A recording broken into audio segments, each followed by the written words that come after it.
बच्चों, जैसे कि आप देख रहे हैं, दहन की परिस्थितियों की सूची बनाइए।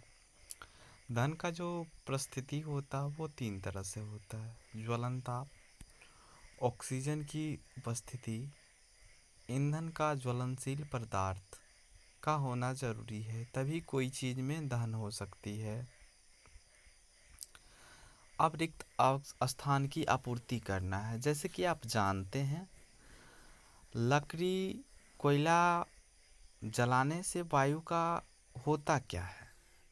तो लकड़ी या कोयला जलाने से बच्चों वायु का प्रदूषण होता है।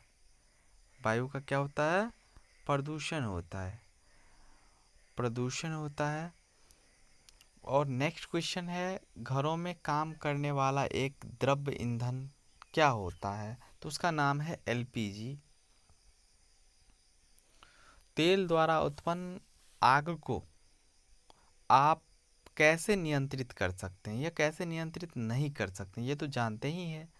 लेकिन तेल द्वारा उत्पन्न आग को द्वारा नियंत्रित नहीं किया जा सकता है, तो वो है पानी के द्वारा नियंत्रित नहीं किया जा सकता है।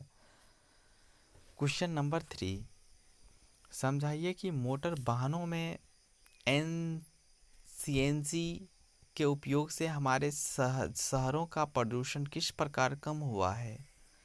आंसर: पेट्रोल एक जीवाश्म ईंधन है। इसके उपयोग से बहुत से वायु में खतरनाक प्रदूषण निकलते हैं, जैसे सल्फर, नाइट्रोजन ऑक्साइड, और इसके अपूर्ण दहन से कार्बन मोनोडाइऑक्साइड जैसे विषैले गैस निकलता है। परंतु सीएनजी एक बहुत ही साफ सुथरा गैस है, जिसके दहन से ना तो मात्र के बराबर ही प्रदूषण निकलती है, जिससे यदि हम सीएनजी का उपयोग करते हैं तो शहरों में वाहनों से फैलने वाला प्रदूषण कम हो सकता है। ईंधन के रूप से एलपीजी की लकड़ी की तुलना कीजिए। ये आपका क्वेश्चन नंबर 4 है। आंसर: एलपीजी जलने पर धुआं नहीं छोड़ता, जबकि लकड़ी जलने पर धुआं छोड़ता है। नंबर 2 पॉइंट, एलपीजी की थोड़ी मात्रा अधिक ऊष्मा देती है, परंतु लकड़ी बहुत मात्रा में जलकर भी कम ऊष्मा देती है। पॉइंट नंबर 3, लकड़ी से बहुत अधिक मात्रा में कार्बन डाइऑक्साइड निकलता है और कार्बन डाई का मोनोऑक्साइड निकलता है, जबकि एलपीजी गैस में लकड़ी की तुलना में कम निकलता है। एलपीजी का ज्वलन ताप बहुत ही कम होता है, जबकि लकड़ी का ज्वलन ताप अधिक होता है। क्वेश्चन नंबर 5, कारण बताइए।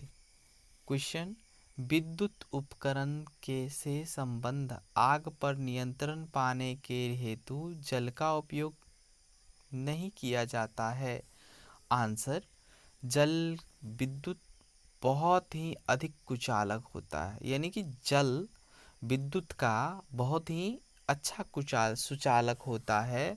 यदि जल से विद्युत उपकरण से संबंधित आग पर नियंत्रण करना है, तो विद्युत जल के कारण फैल सकता है अथवा विद्युत पतन हो सकता है, जिसके कारण विद्युत आघात लग सकता है। यही कारण है कि विद्युत उपकरण से संबंध आग पर नियंत्रित पाने हेतु जल का उपयोग नहीं किया जाए।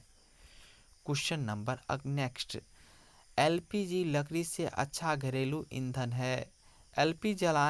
आंसर: एलपीजी जलाने पर धुआं नहीं छूटता है, जबकि लकड़ी जलाने पर धुआं छोड़ता है। एलपीजी की मात्रा अधिक ऊष्मा देती है, परंतु लकड़ी बहुत मात्रा में जलकर भी कम ऊष्मा देती है। लकड़ी से बहुत अधिक मात्रा में कार्बन डाइऑक्साइड और कार्बन मोनोडाइऑक्साइड निकलता है, जबकि एलपीजी गैस में लकड़ी की तुलना में कम निकलता है। क्वेश्चन नंबर कागज स्वयं सरलता से आग पकड़ लेता है, जबकि एल्युमिनियम पाइप के चारों ओर लपेट गया कागज का टुकड़ा आग नहीं पकड़ता। कागज का ज्वलनताप बहुत ही कम होता है, इसलिए यह परंतु आग पकड़ लेता है और इसे जलने के लिए एक अधिक ताप की आवश्यकता नहीं होती है, जबकि एल्युमिनियम पाइप के चारों ओर कागज लगाया या लपेटा जाता है।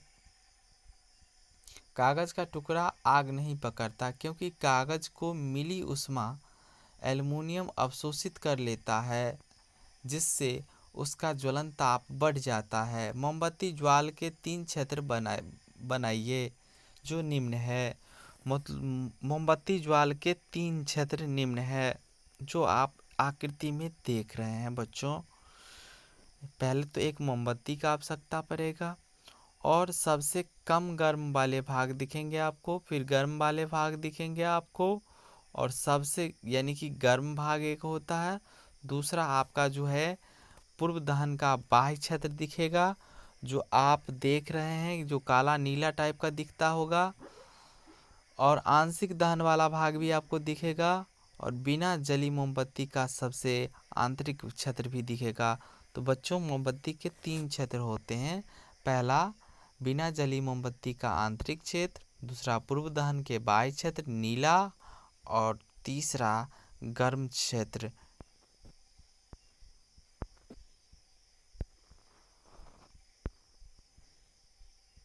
ईंधन के ऊष्मीय मान को किस मात्रक द्वारा प्रदर्शित किया जाता है? तो ईंधन के ऊष्मीय मान को किलो जूल प्रति किलोग्राम द्वारा प्रदर्शित किया जाता है, यानी कि दिखाया जाता है। क्वेश्चन नंबर 8, समझाइए कि CO2 किस प्रकार आग से नियंत्रित करती है। आंसर, ऑक्सीजन से भारी होने के कारण CO2 आग को एक कंबल की तरह लपेट लेती है। इससे ईंधन का ऑक्सीजन के बीच संपर्क टूट जाता है और आग पर नियंत्रण हो जाता है। क्वेश्चन नंबर 9, हरी पत्तियों के ढेर को जलाना कठिन होता है परंतु सूखी पत्तियों में आग आसानी से लग जाती है, समझाइए।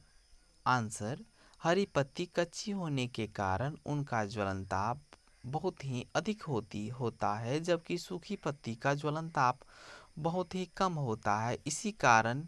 यही कारण है कि सूखी पत्ती आसानी से आग पकड़ लेती है। क्वेश्चन नंबर 10, सोने और चांदी को पिघलाने के लिए स्वर्णकार यानी कि सोनार ज्वाला के किस क्षेत्र का उपयोग करते हैं और क्यों? आंसर, सोने और चांदी को पिघलाने के लिए स्वर्णकार ज्वाला के अदीप्त क्षेत्र का उपयोग करते हैं, जिससे प्रकाश नहीं निकलता हो, क्योंकि यह सबसे अधिक ताप वाला क्षेत्र होता है। क्वेश्चन नंबर 11, एक प्रयोग में 4.5 kg 4.5 kg ईंधन का पूर्णतया दहन किया जाता है। उत्पन्न ऊष्मा का माप 180,000 kg था। ईंधन का ऊष्मीय मान परिकलन कीजिए। आंसर, किसी ईंधन के 1 किलोग्राम के पूर्ण दहन से प्राप्त ऊर्जा के मात्र उसका ऊष्मीय मान कहलाता है। इसका मात्रक किलो जूल प्रति किलोग्राम है। अतः ईंधन का द्रव्यमान 4.5 kg है। उत्पन्न ऊष्मा 18,000 किलो जूल है। प्रति किलो ऊष्मा का मान बराबर होता है 180,000। अतः 180,000 में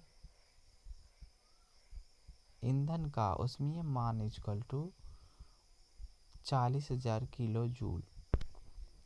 क्या जंग लगने के प्रक्रम को दहन कहा जा सकता है? विवेचना कीजिए। हाँ, जंग लगना ही दहन ही है, क्योंकि दहन के परिभाषा के अनुसार वह प्रक्रिया जिसमें कोई पदार्थ का ऑक्सीजन के साथ अभिक्रिया कर ऊष्मा देता है दहन कहलाता है।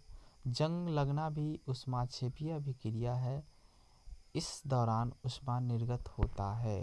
क्वेश्चन नंबर 13, आबादी और उमेश। आबिदा और उमेश ने एक प्रयोग किया जिसमें बीकर में रखे जल को गर्म किया जाता है। आबादी ने बीकर को मोमबत्ती ज्वाला के पीले भाग के पास रखा। रमेश ने बीकर को ज्वाला से के सबसे बाहरी भाग के पास रखा। किसका पानी कम समय में गर्म हो जाएगा?